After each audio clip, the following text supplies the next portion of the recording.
સુરતના બારડોલી ખાતે સામાજિક વનીકરણ વન વિભાગ, સુરત બારડોલી રેન્જ અને JCIના સહયોગ વડે જાગૃતિ સભર કાર્ય કરાયો હતો।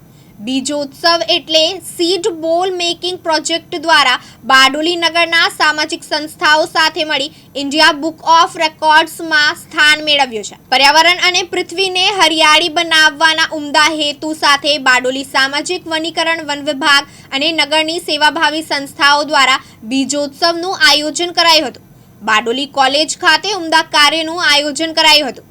આ બીજોત્સવ ધ સીડ બોલ મેકિંગ પ્રોજેક્ટનો મુખ્ય ઉદ્દેશ્ય એ છે કે ચોમાસા પહેલા ડુંગર વિસ્તારમાં વૃક્ષારોપણ કરવા માટે 2 લાખથી વધુ સીડ બોલ મેકિંગ કરવાની કામગીરી હાથ ધરાઈ હતી। આ સીડ બોલ દ્વારા જ્યાં કોઈ વાહન નહીં જઈ શકે એવા વિસ્તારમાં ચોમાસા પહેલા સીડ બોલ થ્રો કરી વૃક્ષારોપણ કરવા માટે ઉપયોગ કરવામાં આવે છે।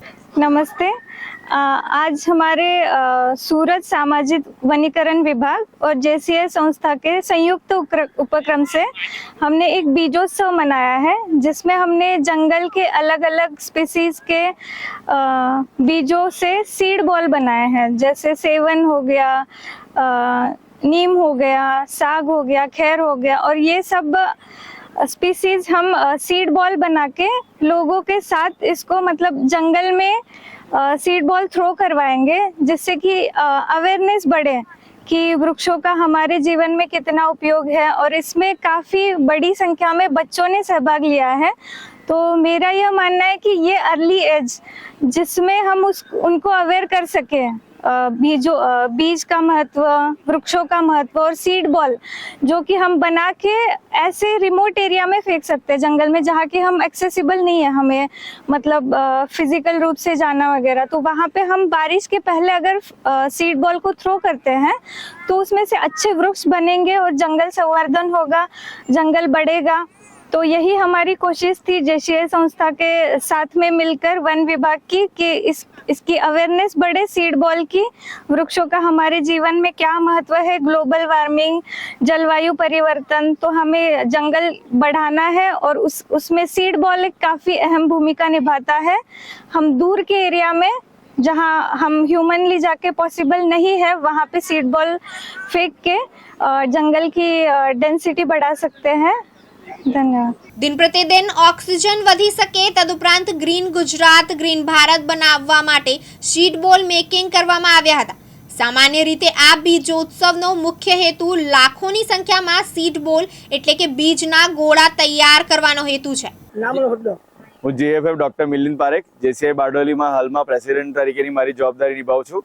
આજે 18 તારીખે સવારે 6 વાગ્યાથી અમે બધા ઘણી બધી સંસ્થાઓ અને સોસાયટી અને શાળાઓ સાથે ભેગા મળીને અહીંયા વોલન્ટિયર્સ ભેગા મળીને લાખોની સંખ્યામાં આપણે એક સીડ બોલ બનાવવાનો ટાર્ગેટ ભેગો કર્યો હતો। અને તેમાં અમારી સાથે જે સૌથી મોટો અમારો સહાયક અને સંયુક્ત ઉપક્રમ અમે કરીએ છીએ તે છે સામાજિક વનીકરણ વન વિભાગ સુરત રેન્જ બારડોલી, જેમાં અમને એમના RFO મેડમ અને એમના સહયોગથી જ અમારા માટે શક્ય પણ થયું છે। અને અત્યારે હાલમાં આપણો અડધો કાર્યક્રમ પતી ગયો છે અને આપણે ખૂબ સારી સંખ્યામાં સીડ બોલ બનાવી ચૂક્યા છે। અંદાજે કેટલા બોલ બનાવ્યા હશે? અત્યારે આપણે મારા હિસાબે 2 લાખની ઉપર આપણે બની ચૂક્યા હશે અને ત્યાર પછી એક્ઝેક્ટ આંકડો તો આપણે ગણશું પછી જ આપણને ખ્યાલ આવશે। કેટલા લોકોએ ભાગ લીધો? 1180 આપણી પાસે હાલમાં રજીસ્ટ્રેશન છે। વધારે પરફેક્ટ આંકડો હજુ પાછળ જ્યારે પતશે ત્યારે જ આપણને ખબર પડશે। શું સંદેશો આપવા માંગો છો? સંદેશો સાહેબ એક જ આપવા માંગીએ છીએ। આમાં આપણે કોઈ રેકોર્ડ તો એક આ બહાનું છે જેથી આપણે બધા લોકોને ભેગા પણ કરી શકીએ, પરંતુ સંદેશો એ જ છે કે હવે આપણને કોરોના કાળમાં પણ ખબર પડી કે શુદ્ધ હવાની કેટલી જરૂરિયાત છે। તો મુખ્ય સંદેશો અમારો એ જ છે કે હવાને શુદ્ધ કરવા માટે ઝાડની જરૂર છે અને લાખો સંખ્યામાં આપણે ઝાડ રોપવા હોય તો તેના માટે સીડ બોલની જરૂર છે। તો નજીકના ભવિષ્યમાં પણ આવા નાના મોટા ઇવેન્ટ્સ થતા રહે અને લાખો નહીં પરંતુ કરોડોની સંખ્યામાં આવા સીડ બોલ બનતા રહે, જેથી આપણે આપણી આવનારી પેઢીને એક ગ્રીન ઇન્ડિયા આપી શકીએ।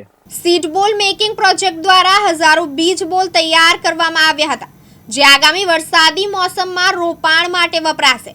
આ બીજોત્સવમાં બારડોલી નગરની વિવિધ સેવાભાવી સંસ્થાઓ સાથે 1000થી વધુ બાળકો, યુવક યુવતીઓ જોડાયા હતા અને 2 લાખથી વધુ સીડ બોલ બનાવી ઇન્ડિયા બુક ઓફ રેકોર્ડ માટે દાવેદારી કરી હતી। नमस्कार, सुधाबेन चौधरी, RFO बारडोली, सामाजिक वनीकरण वन विभाग सूरत તેમજ રેન્જ બારડોલી અને JCI બારડોલીના સંયુક્ત ઉપક્રમે 18/5/2025 રોજ આજે અમે સીડ ઉત્સવનું આયોજન કરેલ હતું. સીડ ઉત્સવનો મતલબ છે સીડ બોલ બનાવવા માટે સ્થાનિક પબ્લિકને આપણે એકત્ર કરેલા છે અને સીડ બોલનો ઉપયોગ જંગલ વિસ્તારમાં જંગલી પ્રજાતિ જે જંગલની પ્રજાતિ છે પીસીસ છે એનો આપણે સીડ બોલ બનાવેલા છે, જેમ કે આમળા છે, સીસમ છે, મોવડા છે, સાગ છે, એવા અનેક પ્રકારના જે ઔષધિ પણ છે અને મોટા વૃક્ષો પણ છે. તો એનું આપણે સીડ બોલ બનાવેલ છે અને આપણે જે વરસાદ પહેલા જ્યાં આપણે ડુંગરાળ વિસ્તારમાં છે જ્યાં આપણે પહોંચી નથી વળતા ચોમાસા દરમિયાન, તો ત્યાં આપણે ચોમાસા પહેલા સીડ બોલ ઉપયોગ જે છે તે ત્યાં આપણે થ્રો કરીશું, ત્યાં આપણે જર્મિનેશન જંગલી પ્રજાતિનું મળી શકે. એના માટે ચોમાસા દરમિયાન પહેલા મતલબ ચોમાસું શરૂઆતના પહેલાના સમયમાં એને બીજ થ્રો કરવામાં આવશે તાકી ત્યાંના મતલબ કે જે વૃક્ષો છે ત્યાં ઉછેરી શકે, જર્મિનેશન થઈ શકે. રમેશ ખંભાતી, દિવ્યાંગ ન્યૂઝ, બારડોલી, સુરત.